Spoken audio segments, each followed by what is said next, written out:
I am the CEO of Loosen the Cords That Bind, LLC. Thank you for joining me on tonight. I appreciate your support. I would like to honor God first and foremost for this time and this season. I thank him and I praise him for this season and this hour. I would like to honor and thank God for this platform that he has allotted me to be on. And I thank Pastor Frampton Paul and Lady Michelle Paul, the owners of Truelife Radio. I'm your host on tonight, and I will be sharing some things that you may or may not be of knowledge of, and if so, then you can share it and you can share the knowledge. It may not be of interest to you at this moment, but there may come a time that you never know where life road leads. There may come a time that you may meet someone that may need this information that I'm getting ready to share with you. So I thank you again for being here on tonight. Before I get started, I would like to get you some numbers out of the way so that you can have more time. Okay, please know that domestic violence is never okay. And it's a crime punishable by law. It's not okay to be abused. And if someone does it to you, you have to report it so that legal action can be taken. So some of the numbers that I have for you tonight are so that if you are in trouble, call these numbers and somebody will definitely make sure that you are being assisted. They will definitely take care of you. This is the 800 number for domestic violence. The number is 1-800-621-4673. That's 1-800-621-4673. The next number is Safe Horizon. That's 1-855-234-1042. Again, 1-855-234-1042. And if you're outside of New York City, that number you can call is 1-855-484-2846. Again, 1-855-484-2846. Now, if you want to get in contact with me, the number is 1-800-454-4639. That's 1-800-454-4639. My email address, if you want to reach me by email, is loosenthecords@loosenthecords.bind.com. Again, my email address is loosenthecords@loosenthecords.bind.com. My website is loosenthecords.bind.com. So again, the website is loosenthecords.bind.com. I welcome you to go to my website. It's up, and so you can just check it out and see what's going on over there. Amen. So again, if you don't know about Loosen the Cords, let me just give you a little brief synopsis. Loosen the Cords That Bind is like I said, a for-profit organization. It was established in 2018. Our mission is to promote wellness and safety to those who are in abusive relationships or situations. That abuse could be verbal, emotional, sexual, financial, physical, spiritual, and through various sources, clients are empowered and encouraged and educated. We are dedicated to bringing awareness of this violence through programs, workshops, seminars, counseling, referrals, and relevant resources. Each client, navigating them to their next. A side note on that is that with the counseling, I am a counselor as well as a licensed therapist, and I am available for counseling. However, because of social distancing, other options are available. And if that service is what you want, if you call that number, please again make sure that you speak clearly and loud enough so that I can get all the information, so that I can get to you in a time that's feasible. Amen. Again, these resources and collaboration with other agencies, it should bring about wholeness to our families as well as our communities. Because if anything, you want to get the community involved. That's how you know what is kind of going on in the communities and of that such. Because we want to not just get adults, we want to get the teenagers, because they suffer abuse as well. And sometimes it goes unnoticed because they think it's love. Love is not abuse, and abuse is not love.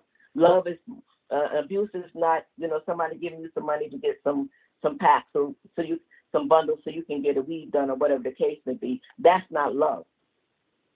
So we want to be able to reach and teach the young people what is and what is not, what is abuse and what's not abuse.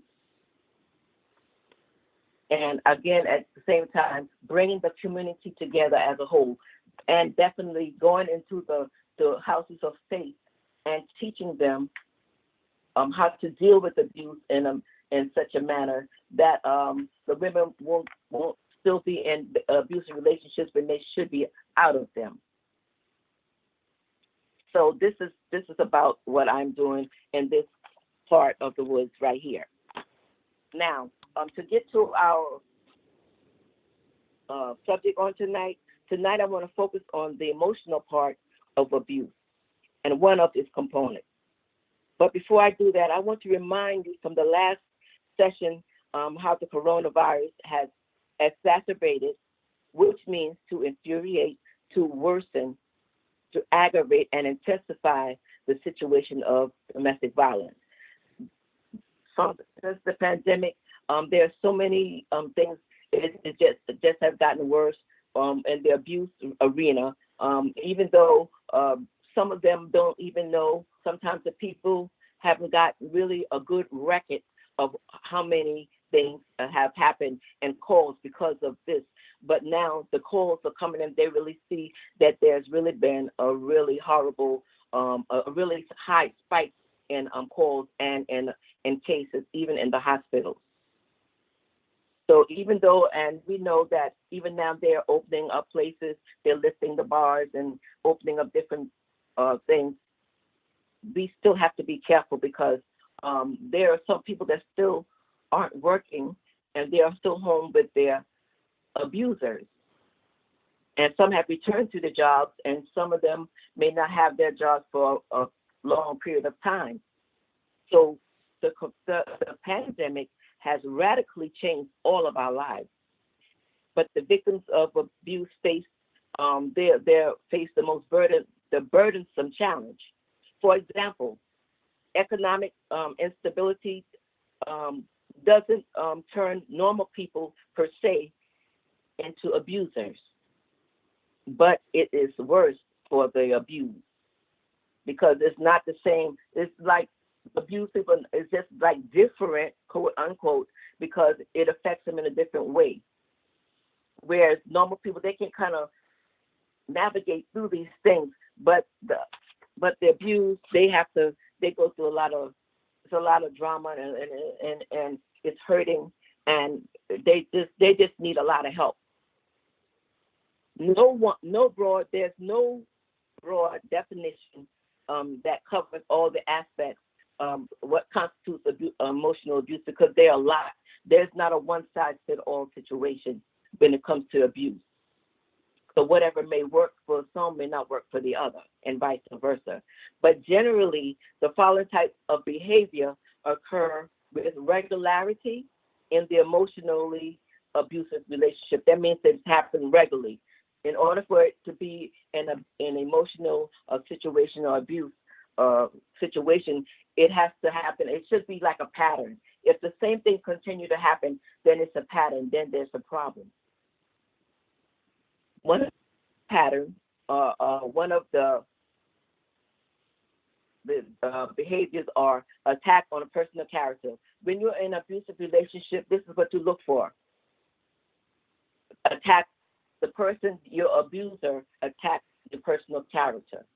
They can tell you how you look, you're too fat, you're too this, and you're too that. And then they're the blame and their accusations.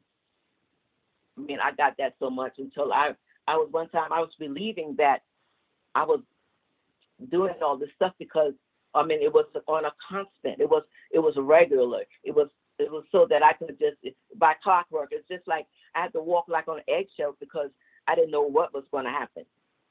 Then you had the sarcasm and the twisting what you said. Then they played the victim. Then there was manipulation. Another behavior is manipulation, control, and the coercion. You kind of see and do the whole of those things. But here you see the manipulation, the control, and the coercion all together. And then there's the unpredictable explosions. Like I said, sometimes you have to walk like on eggshells because you don't know if you're going to crush something or whatever the case may be, because one thing, one way, and 1 minute, one is one thing, and then the next minute, boom, here's the explosion. Like, what happened? So it's like you never know. You're walking around like, where am I? Am I doing right? Am I doing something wrong? It's very, very, it's like nerve-wracking at the same time. And then you have the criticism that's harsh and undeserved. Then there's the behavior of the swearing and the intimidation. Then you have escalating situations or refusing to discuss a situation by not speaking at all. Even after they escalate on everything, they escalate the situation. Now no one he or she doesn't want to talk about it. It's amazing. Did you know that there are different types of emotional abuse?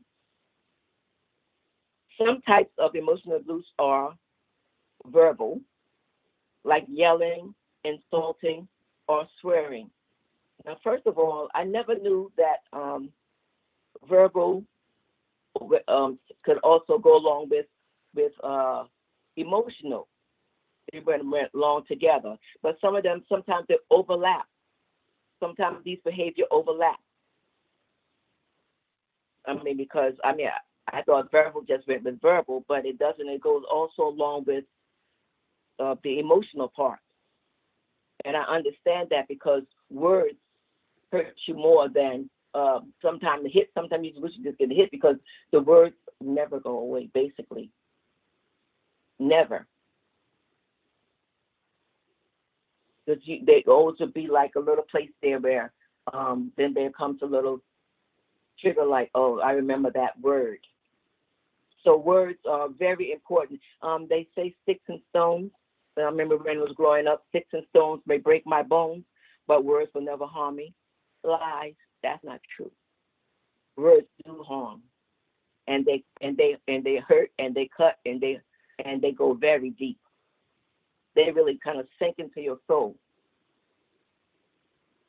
That's why it's good that you're in a church or whatever where there is deliverance, because all these things that sometimes we push back on, and sometimes you don't know how to channel different things that you go through, so you just push it in the farther back of our minds, and after a while they come forward, like, hello, did you forget me?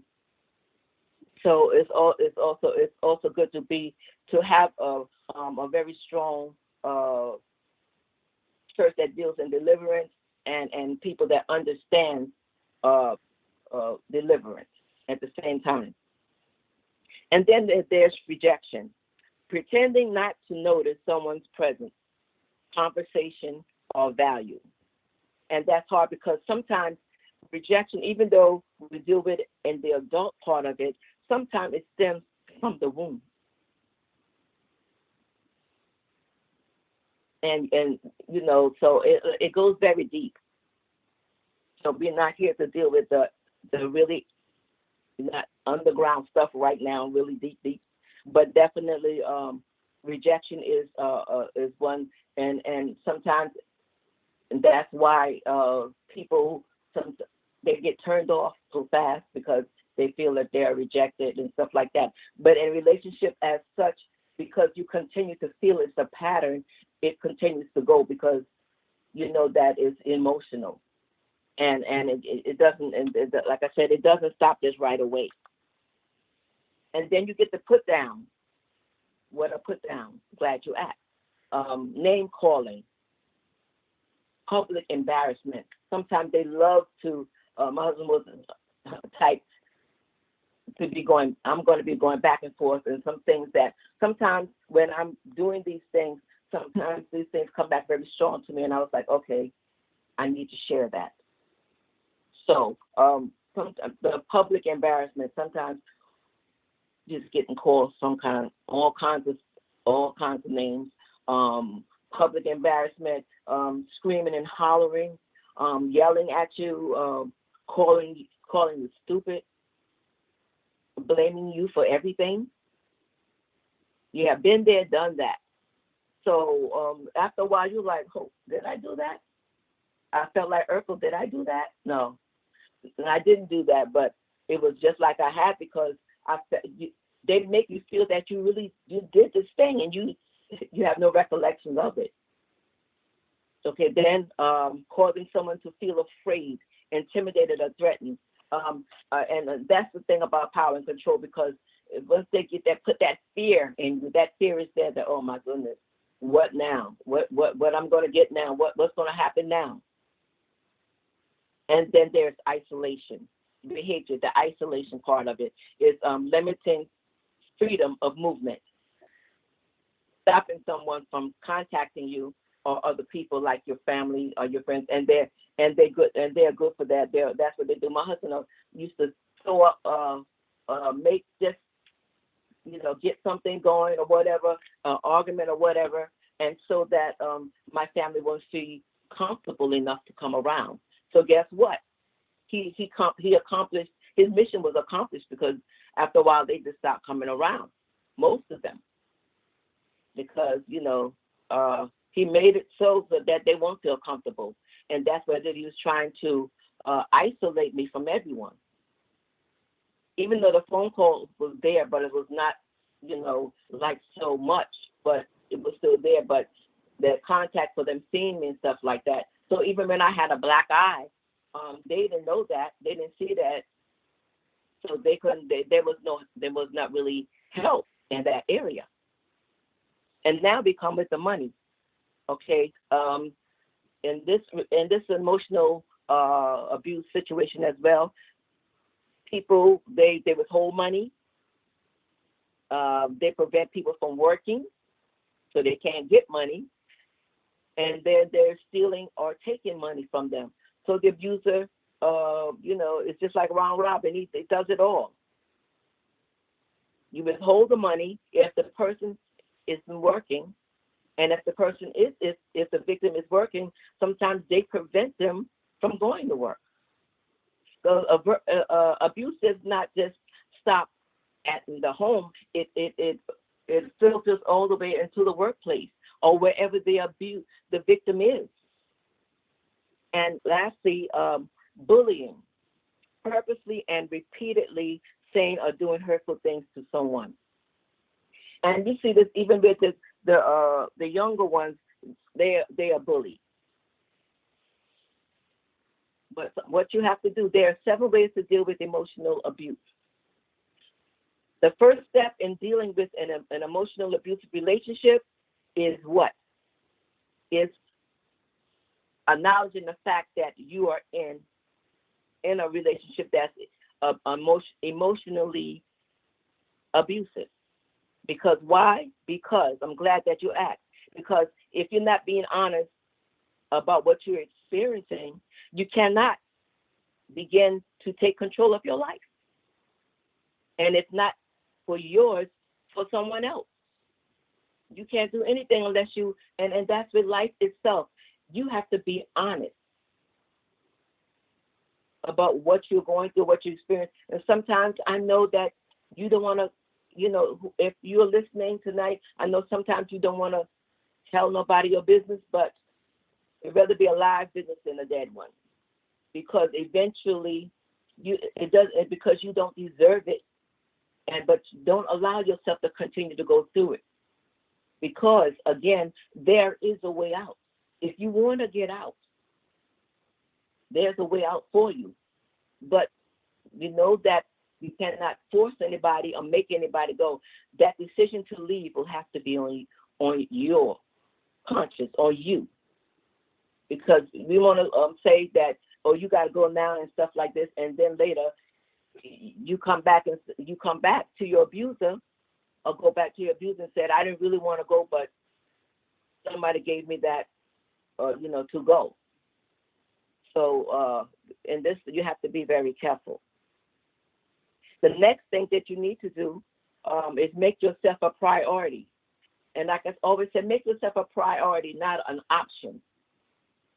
When it comes to mental and physical health, you need to make it your priority, because your mental status and your physical health means a lot. If you don't really have those two, you really can't really function properly.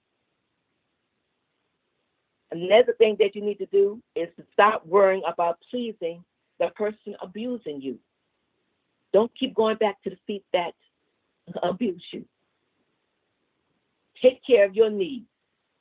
Because all the time we are so busy, and even regular relationships, we are so busy caring and doing for everybody else, we always forget about ourselves, and ourselves usually get left behind or forgotten about.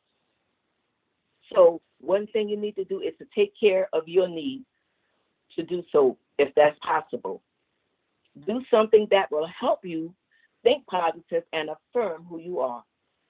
Know who you are. Know that you are somebody, and somebody loves you, and you can make it. You can come out, and you will be all right. The next thing you have to do is establish boundaries. Firmly tell the abusive person that they may no longer yell at you, call you names, insult you, or be rude, and so on. Or let them know that you leave the room if they call you names and insult you, and the conversation is over. That sounds like, oh, that's so simple, but no. And the word to the wise for you, I would say, scratch that. If your abuser is violent and it's hard to communicate with, and sometimes it's just senseless, then you choose a time when you think you can speak to them without being harmed. Do you feel me? Because I don't want you to go and say that, well, I heard this lady said, tell them that I'm not going to take this, that, and the other. No, you have to know your abuser. You know them better than we do, or I do. Some maybe someone that's in a relationship as such, maybe they can do that with their abuser. They won't be so harsh. But if you have somebody that's really violent, don't even just scratch it. Just wait until maybe that you're lying down next to each other and say, babe, you know what? This is the case, and this is, and maybe it'll go over. But don't just go and just say that right away. And if you feel that it's not good to say, then you don't say it at all. Another thing is stop blaming yourself. There's nothing wrong with you. And I know that there was someone who says that they love you and they act like they do. However, you're not the problem. They are the problem. It's not because you're doing something that you're getting abused. Abuse is a choice. Therefore, stop blaming yourself for something you have no control of. You have no control of the other person. You have no control of them abusing you, except for the fact is that when you get it together, you make up in your mind, and then you want to go, and then that's when you can have control of it. But nobody can take control of your life but you. Another thing, and I see people always do this, and one time I thought I could do that as well. You can't fix them. Despite all the good or the best efforts that you make, you'll never change an emotional abusive person. It doesn't matter. No matter whatever you do, we can do everything different. An abusive person makes a choice to behave abusively. Period. The only thing you can fix or control is your response.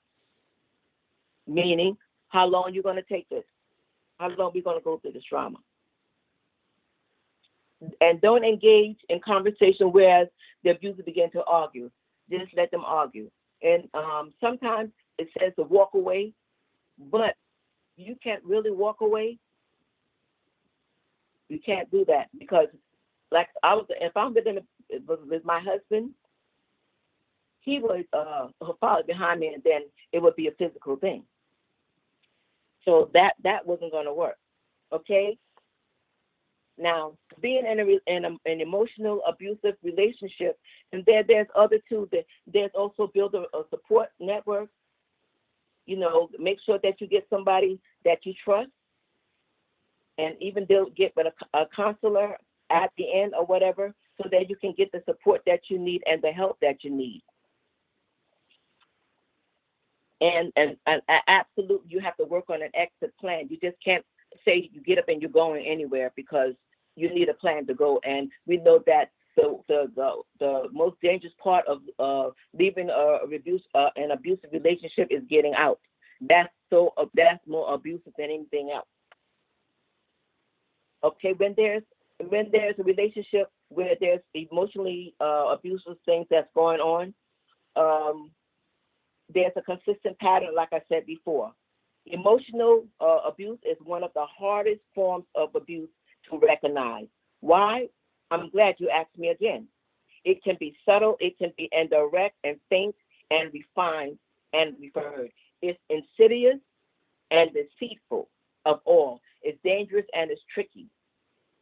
It chips at a victim's self-esteem, and they begin to doubt the perception and the reality. So you have to be very careful about that. And as we go further, the consequences of emotional abuse are just as severe as those from the physical.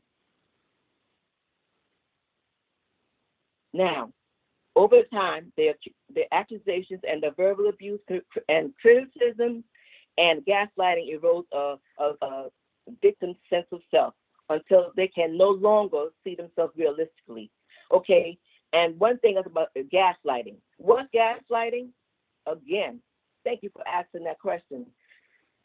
The term comes from a 1938 stage play called Gaslight, in which a husband attempts to drive his wife crazy by dimming the lights, which are powered by gas, in their home, and then he denies that the lights change, even when she pointed it out to him. This is a very effective, again, emotional form of abuse because it causes the person to even question their own feelings and also their instincts. The term gaslighting is used by mental health professions, and gaslighting is when your emotions, words, and experiences are twisted and used against you, causing you to question your reality. Is it real or is it memory?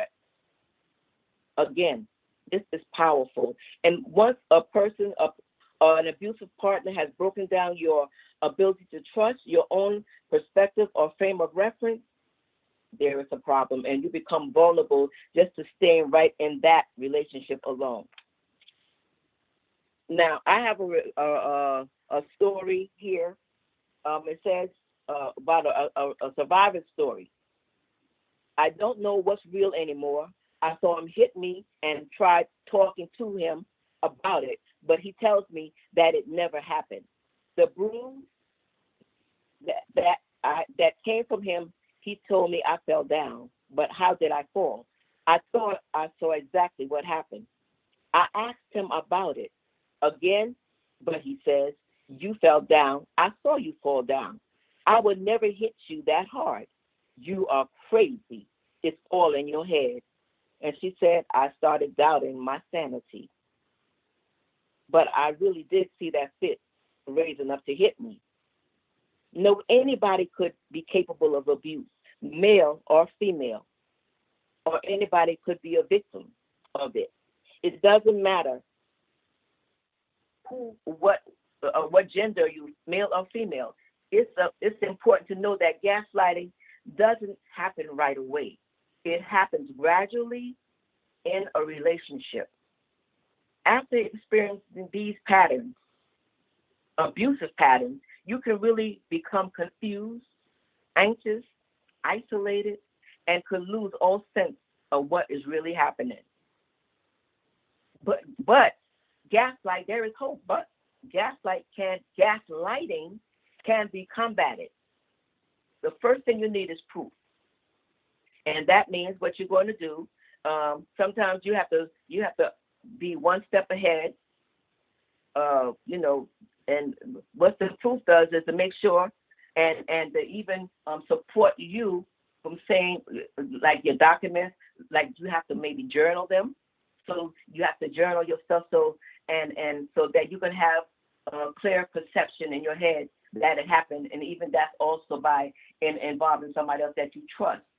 But definitely document these things so that you know that no, you wasn't crazy, even though he'll tell you that you were crazy, but you're not crazy. And again, keeping a journal, write it down. Like I said before, tell a friend, voice memos. Oh my goodness, the time is up. And self-care and a safety plan that you have to do. Now, remember again that you are not alone. You don't have to stay in that situation, and there is a way out. The scars you can't see are the hardest to heal. Sometimes walking away has nothing to do with weakness and everything to do with strength.